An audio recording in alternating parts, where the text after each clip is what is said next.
Hello दोस्तों, नमस्कार। मेरा नाम है प्रिंस और स्वागत है आपका मेरे चैनल क्राइम स्टूडियोज में। आज मैं आप लोगों को जापान की एक ऐसी अजीबोगरीब बैंक रॉबरी के बारे में बताने जा रहा हूं, जिसमें एक शख्स हैट और कोट पहनकर पूरा का पूरा बैंक लूट लेता है, वो भी बिना कोई हथियार का इस्तेमाल करे और बिना किसी को बंदी बनाए। कहानी शुरू होती है 1948 में, पर उससे पहले हमें 1945 में जाना होगा, जब पूरी दुनिया में वर्ल्ड वॉर 2 चल रहा था, जिसकी वजह से अमेरिका जापान के शहर हिरोशिमा और नागासाकी पर न्यूक्लियर बॉम्ब गिराता है और इसके साथ साथ जापान की राजगद्दी टोक्यो पर भी सारे छोटे बॉम्ब गिरा देता है। वर्ल्ड वॉर 2 में होने वाला ये आखिरी हमला था, जिसके बाद 1945 में जापान सरेंडर कर देता है, जिसके बाद अमेरिका जापान की भाग दौड़ संभालता है। इस वॉर का जापान पर इतना गहरा और इतना बड़ा असर होता है, जिसकी वजह से पूरे जापान में भूखमरी, गरीबी और बीमारियां फैलने लगती हैं। और इसी तरीके से 3 साल गुजर जाते हैं और फिर आता है साल 1948, जिसमें एक शातिर चोर बैंक को इस तरीके से लूटता है कि सुनकर आप हैरत में पड़ जाएंगे। कहानी शुरू होती है 26 जनवरी 1948 की सुबह से, जब जापान का एक इंपीरियल बैंक में सभी लोग अपने अपने काम में व्यस्त थे। उस बैंक में कुल 21 लोग काम करते थे, मगर उस दिन बैंक के 7 लोग तबीयत ठीक न होने की वजह से छुट्टी पर थे, जिनमें बैंक के मैनेजर भी शामिल थे। इस दोपहर को एक आदमी लंबा कोट और हैट पहनकर बैंक में दाखिल होता है और उसके बाएं हाथ पर एक बैंड बना होता है, जो ये बताता है कि वो एक सरकारी अधिकारी है। वो अपना इंट्रोडक्शन देते हुए ये बताता है कि वो एक हेल्थ मिनिस्ट्री से आया है और उसे बैंक मैनेजर से मिलना है, जिस पर उसे ये बताया जाता है कि बैंक मैनेजर की तबीयत खराब होने के कारण वो आज छुट्टी पर है और वो बैंक डिप्टी मैनेजर से मिल सकता है। डिप्टी बैंक मैनेजर से मिलने पर वो उसे बताता है कि वो एक डॉक्टर है जो अमेरिका हेल्थ मिनिस्ट्री की तरफ से आया है और उनके हिसाब से इस एरिया में एक कुआं है, जिसकी वजह से सिलिकोसिस बीमारी हो रही है और कुएं से उड़ने वाली डस्ट लेकर इनहेल करने की वजह से लोग इस बीमारी का शिकार हो रहे हैं, जिसकी वजह से अमेरिकन हेल्थ इंडस्ट्री इस बीमारी पर पूरी तरीके से रोक लगाने की कोशिश कर रही है और इसीलिए उन्होंने कुछ दवाई भी बनाई है जो कि हर किसी को लेनी है और ये हेल्थ मिनिस्ट्री का ऑर्डर है। पहले तो डिप्टी मैनेजर उसकी ये बात सुनकर हिचकिचाते हैं, पर वो डॉक्टर डिप्टी मैनेजर को सबको दवा पिलाने के लिए राजी कर लेता है। वहां पर बैंक में मौजूद 14 लोगों के अलावा एक औरत और एक बच्ची भी थी, जो इस बैंक में काम करने वाले एक शख्स की बीवी बच्चे थे। इसके बाद डिप्टी मैनेजर सबको एक जगह जमा करता है, जहां वो डॉक्टर सबके सामने जापानीज कप निकालता है और उसमें दवा डाल देता है और साथ ही साथ ये हिदायत भी देता है कि जो दवा वो उन्हें पिला रहा है वो उनके दांतों को नुकसान पहुंचा सकते हैं, इसीलिए वो इस दवा को एक ही बार में पी ले। और इसके साथ साथ वो सबको दवा पीने का तरीका भी बता देता है और कुछ दवाई कप में निकालकर खुद भी पी जाता है। उसे देख बैंक में मौजूद सभी लोग एक एक करके उस दवा को पी जाते हैं, पर कुछ ही देर के बाद बैंक के कर्मचारी इस बात की शिकायत करने लगते हैं कि ये दवा उनके गले में बहुत ही जलन पैदा कर रही है, जिस पर वो डॉक्टर उन्हें बताता है कि ये दवा पीने के बाद ऐसा हो सकता है और कुछ देर के बाद ये जलन अपने आप चली जाएगी। मगर उनके गले में जलन इतनी ज्यादा होने लगी कि बैंक में मौजूद सभी लोग और डिप्टी मैनेजर वॉशरूम की तरफ भागते हैं ताकि वो पानी पीकर इस जलन को कम कर सके। और यही वो मौका था जिसका वो डॉक्टर इंतजार कर रहा था। वो जल्दी जल्दी से अपना सामान और वो जापानीज कप जिसमें सबने दवाइयाँ पी थी उन सबको समेटने लगता है और कैशियर के डेस्क के पीछे जाकर वहां से 1,60,000 येन का कैश और 17,000 येन का चेक लेकर फरार हो जाता है, जिसकी कीमत आज के जमाने के हिसाब से लगभग $10,000 बनती है। अब इसके आगे जो हुआ वो सुनकर आप दहल जाओगे।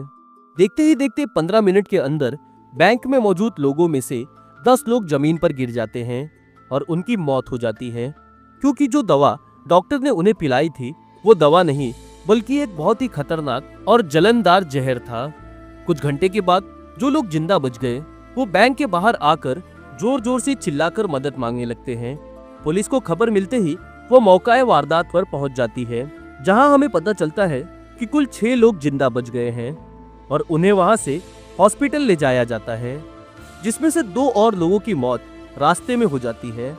और अब कुल 4 लोग जिंदा बच जाते हैं। पुलिस बिना देरी किए अपनी तहकीकात शुरू कर देती है और सबसे पहले पुलिस उन 4 जिंदा बचे लोगों से उस डॉक्टर के बारे में पूछताछ शुरू करती है कि वो कैसा दिखता था और उसने क्या पहना था, वगैरह वगैरह। पर पुलिस को उस पूछताछ से कुछ खास नहीं मिलता है और ना ही वो उस डॉक्टर से मिलते जुलते हुलिये के आसपास भी पहुंच पाती है, सिवाय इसके कि उस डॉक्टर की उम्र 40 से 50 साल के बीच थी। और फिर तहकीकात शुरू होती है क्राइम सीन की, जहां पुलिस को 2 बातें और पता चलती है। पहली ये कि वो क्रिमिनल वहां बहुत सारे पैसे छोड़ कर गया था, जबकि वो पूरे पैसे ले जा सकता था पर फिर भी नहीं ले गया। दूसरी ये कि उसने भी उस बोतल से वो दवा यानी कि जहर पिया था जिसे बाकी लोगों ने पिया था, पर फिर भी उसे कुछ नहीं हुआ और वो भाग निकला। और जो 17,000 का चेक वो इस बैंक से लेकर निकला था, वो उसने यासुदे बैंक में कैश करवाया था, जो इस घटना वाले बैंक से बस 3 किलोमीटर की दूरी पर था। पुलिस अपनी तहकीकात को आगे बढ़ाते हुए यासुदा बैंक पहुंचती है और वहां इस चेक को कैश करवाने वाले आदमी की पूछताछ शुरू कर देती है, पर यहाँ भी उनके हाथ नाकामी ही लगती है, क्योंकि जो नाम और पता उसने रजिस्टर करवाया था वो फर्जी था। पुलिस को अपनी तहकीकात में एक और खुलासा होता है कि इस तरीके की घटना पहले भी 2 बार बैंक्स में हो चुकी है, जिसमें से एक घटना अक्टूबर 1947 में हुई थी। इस घटना से 3 महीने पहले वहां भी एक डॉक्टर बिल्कुल इसी तरीके का इस्तेमाल करता है और मैनेजर से बात करके सभी बैंक के लोगों को ये दवा यानी कि जहर पिला देता है। पर चौंकाने वाली बात तो ये थी कि वहां पर किसी को भी ये जहर पीने के बाद कुछ नहीं होता है और इसीलिए इस घटना की कोई रिपोर्ट नहीं होती है। बाद में पुलिस को पता चलता है कि ये डॉक्टर ने पहले भी बैंक में अपने प्लान को आजमाने के लिए एक्सपेरिमेंट किया था कि लोग उसकी बातों का यकीन कितना जल्दी कर लेते हैं, और उसके बाद इसकी हिम्मत और कॉन्फिडेंस और भी ज्यादा बढ़ जाता है और फिर वो अंजाम देता है दूसरी घटना को, जो इस घटना से बस 1 हफ्ते पहले यानी कि 20 जनवरी 1948 को हुई थी। इस बार वो चुनता है जापान की राजधानी टोक्यो के एक बैंक को, जहां वो मैनेजर को अपना इंट्रोडक्शन एक हेल्थ मिनिस्टर के डॉक्टर का बता देता है। मगर इस बार उसकी कहानी बिल्कुल अलग थी। कहानी ये थी कि वो मैनेजर को ये बताता है कि एक यूरिदानी फैमिली है जो फैलने वाली बीमारी से ग्रसित है और उन्हें ये खबर मिली है कि मिस्टर यूरिदानी ने उस दिन उनके बैंक में विजिट किया है,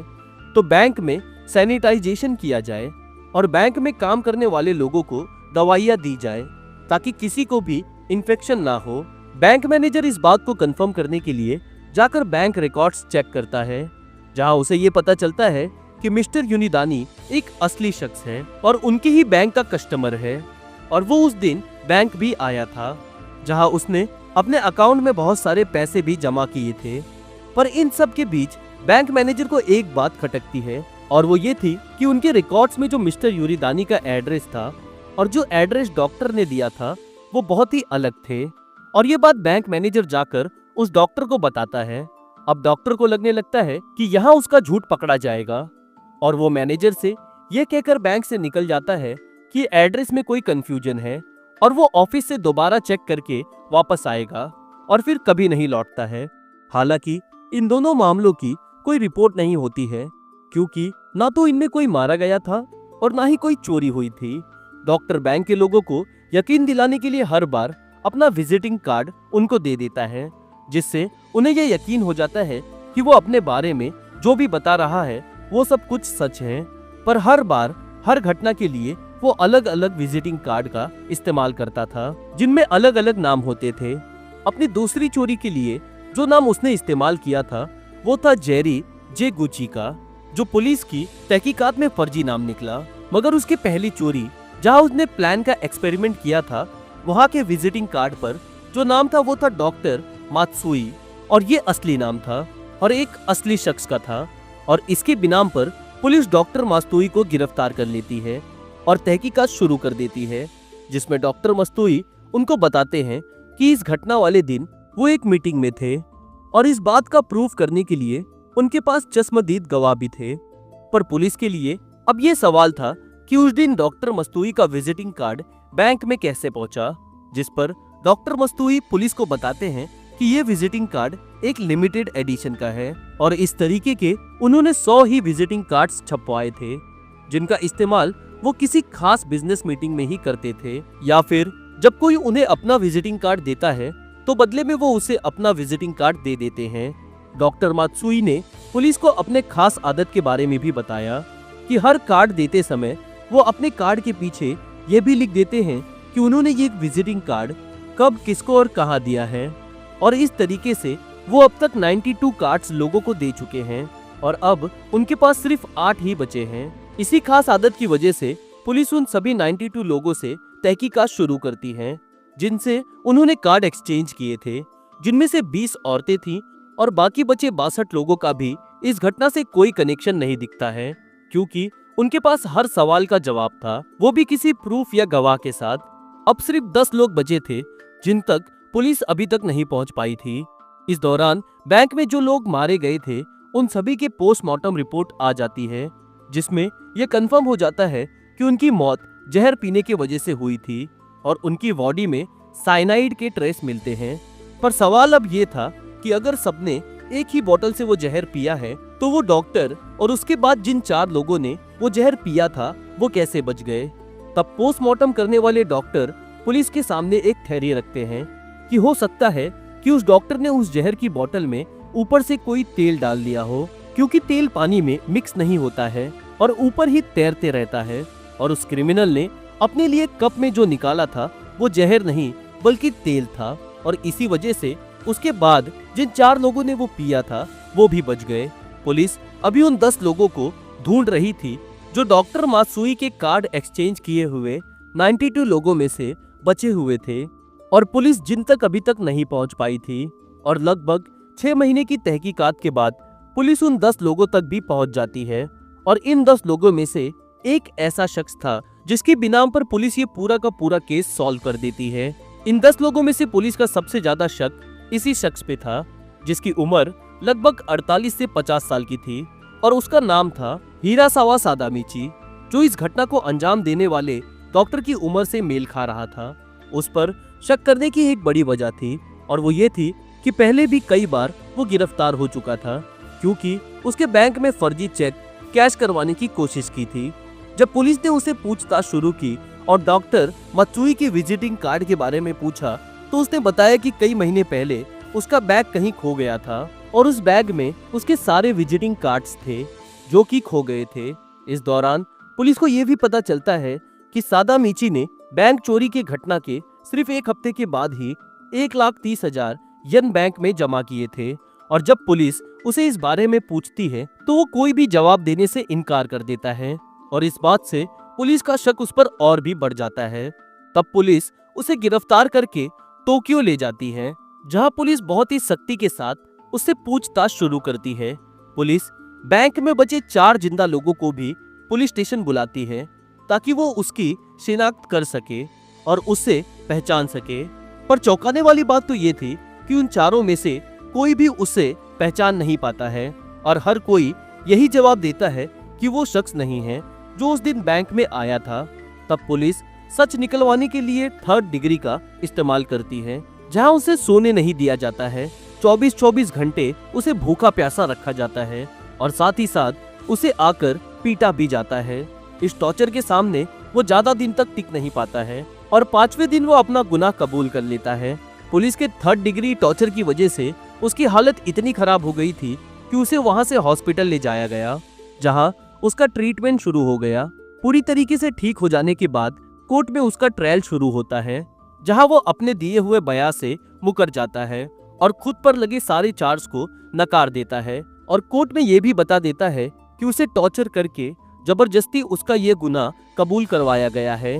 और उसने कबूलनामे में जो साइन भी किया हुआ है वो भी उसे जबरदस्ती करवाया गया है। आपको बताता चलूं कि इस पूरी वारदात के दौरान इस्तेमाल होने वाला जो जहर था, पुलिस ने उसे पहले ही टोक्यो के क्योटो के यूनिवर्सिटी हॉस्पिटल भेज दिया था, ट्रायल के दौरान इन दोनों यूनिवर्सिटी हॉस्पिटल से जो रिपोर्ट आई वो सबके होश उड़ा देती है। रिपोर्ट में ये पाया जाता है कि जो पॉइजन इस बैंक रॉबरी में इस्तेमाल हुआ था उसका कनेक्शन जापान मिलिट्री के डरावने इतिहास से जुड़ा हुआ है। जापानीज आर्मी की एक स्पेशल केमिकल यूनिट हुआ करती थी जिसे वाटर प्यूरिफिकेशन यूनिट के नाम से जाना जाता था और उन्हें सब यूनिट 731 के नाम से बुलाते थे।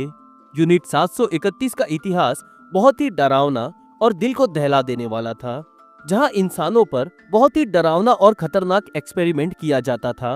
अब जो सवाल कोर्ट और पुलिस को सता रहा था वो ये था कि इतना खतरनाक जहर जिसका कनेक्शन यूनिट 731 से था वो सदाइशी हिरासावा के पास आया कैसे, क्योंकि ना तो उसने कभी यूनिट 731 में काम किया था और ना ही उसका यूनिट 731 से कोई डायरेक्ट कनेक्शन था।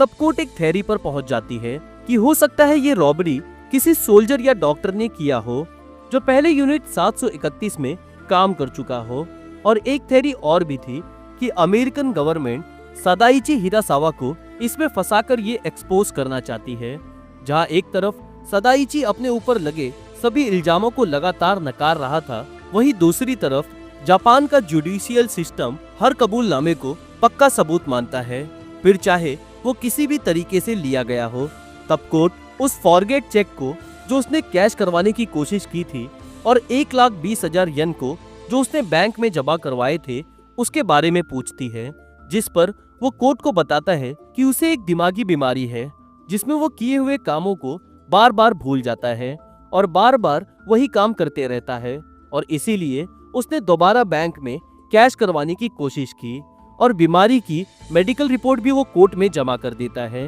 और 1,30,000 येन जो उसने बैंक में जमा करवाए थे वो उसे अडल्ट पेंटिंग बेचकर कमाए थे। आपको बताता चलूं कि सदाइची हिरासावा पेशे से एक पेंटर है। सदाइची के रिश्तेदारों ने भी कोर्ट में ये बात बताई कि उसकी माली हालत बहुत ही खराब थी और क्योंकि वो एक अच्छा पेंटर था और एडल्ट पेंटिंग बनाकर बेचने में बहुत ही अच्छे पैसे मिल जाते थे, इसीलिए वो इस काम में लग गया। और इसीलिए पुलिस ने जब उसे उन पैसों के बारे में पूछा कि वो उसके पास कहां से आए हैं तो वो पुलिस को बदनामी के डर से कुछ भी नहीं बताता है। और आखिरकार 2 साल लंबे चले ट्रायल के बाद कोर्ट सदाइची हिरासावा को मुजरिम करार कर देती है और 24 जुलाई 1950 को सजाए मौत सुना देती है। चौंकाने वाली बात तो ये थी कि उसे कभी फांसी दी ही नहीं गई और उसने इस जेल में 40 साल गुजार दिए और 95 साल की उम्र में उसने दुनिया को अलविदा कह दिया। हालांकि इस बात का कभी कोई पुख्ता सबूत नहीं मिला